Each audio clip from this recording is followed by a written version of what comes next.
Hey, my name is XEpicCatX, or Bob, or Brian, or, well, you get the point. We're here today to take a look at the Remnants of Naezith mechanics. In this video, I'm just going to take a look at some of the very basics, the fundamentals that you might not think about while you're playing, but that are very important to master. There are 5 simple inputs in this game, that is left, right, jump, dash or boost, and grapple, or hook. We're going to start off with the simple movement because it's the easiest, and that would be the left and right movement. You can move in either one of these directions if you're using an input method that is not an analog stick, and you can press both directions at the same time. You can actually hold down both inputs at once, but only the most recently pressed one will take effect. Note that moving in this manner caps out your movement speed at 350, as you can see in the bottom right corner. Up next, we have the jump. Jumping gives you a very sudden burst of vertical movement speed, like so, and propels you into the air. It's a very easy and essential way of controlling your height as you weave through obstacles in this game. Note that the longer you hold down the spacebar, or jump button, in my case it's the spacebar, the higher your jump will go. So that means that you can do small hops, or longer leaps. With jumping, you can also jump off of walls. Any walls that are not covered in slime, you can wall jump off of.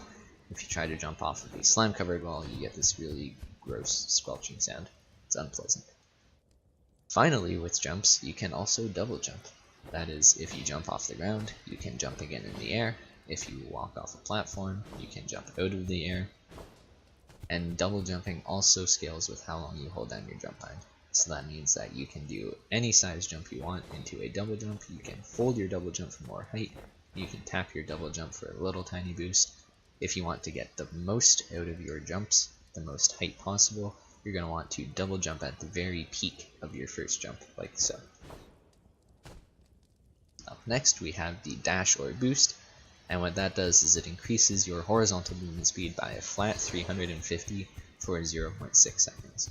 And it looks like this. You can see in the bottom right, my speed goes from 350 to 700. You can hold 2.5 charges of your dash. It works on a recharging system, and after you use your first dash, it will immediately start recharging. Note that this recharge rate drastically speeds up when you stop moving. To optimize your dashes in-game, you will want to dash as much as possible. Oftentimes we will dash at the start of levels so that it starts recharging immediately, and that way we can get more dashes off and therefore more speed in general. Finally, we have this game's bread and butter, which is the grappling hook.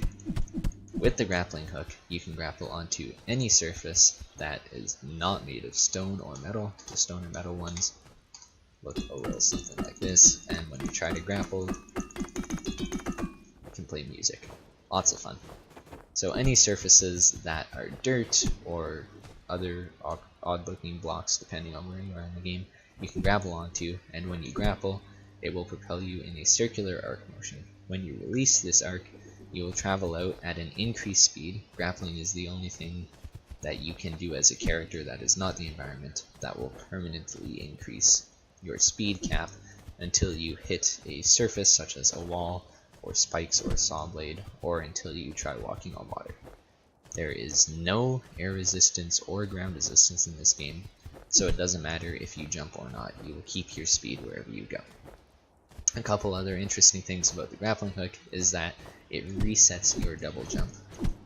So I can constantly grapple, double jump, and this is very useful for getting the correct height to dodge different blocks in the game.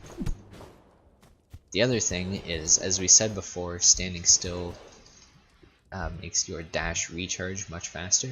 This also works while you're grappling, so if I grapple a lot and hang onto a wall with my grappling hook, you can see my boost recharges really fast. Finally, the most important thing with the grappling hook is that the longer your grapple is, the more speed you will get out of it. So if I come here and I double jump really close to this and get a short grapple, you can see I'm moving at 516 speed in the bottom right. We come all the way back over here, and instead of doing a jump really close to that, do a small hop and grapple. Now I'm moving at 693, so that's about 180 extra movement speed just because my grapple was longer. So in general, what you're going to want to aim for is maintaining your height with these grapple jump combos so that your grapple is always as long as it can be. It's very difficult to get used to, but once you build up the muscle memory, it's a lot of fun. That'll be it for this video. I just wanted to start off with some of the very basics. In the coming videos, we'll take a look at combinations of these basic inputs to do some more interesting things, and then following that, we'll take a look at very specified mechanics, how to optimize those, and then we'll be ending off with individual levels of this game, 80 levels, so there's a lot of videos to come.